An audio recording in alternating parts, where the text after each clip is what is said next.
G'day everyone, Ian Vegan here, also known as Professor Shoelace, an inventor of the Ian knot, the world's fastest shoelace knot.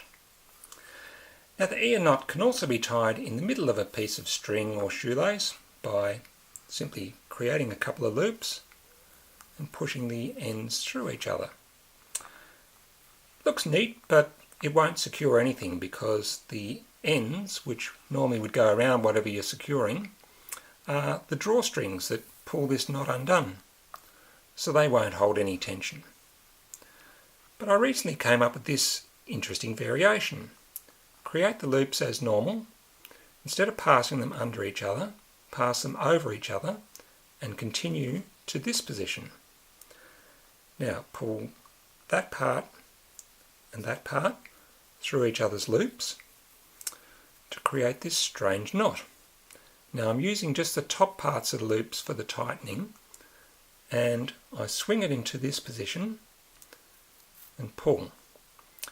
Now you'll find that if I pull these, what's normally the drawstrings, it doesn't pull the knot undone, but it locks it into this very neat position.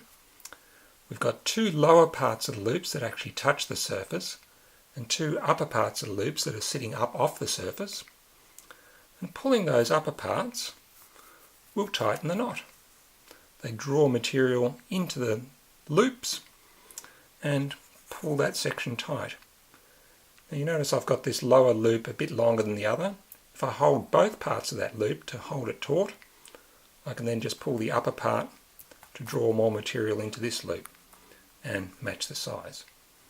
And to really lock it, you can hold both parts of both loops and pull to lock tight.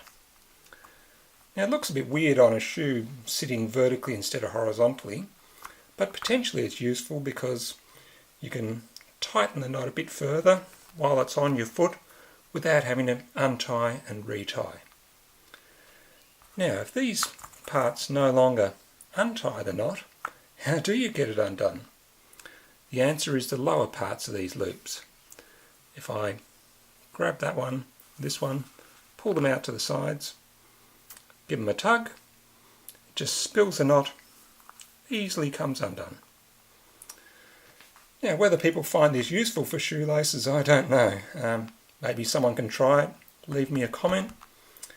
But for useful shoelace knots, there's plenty of them on my Ian's Shoelace site.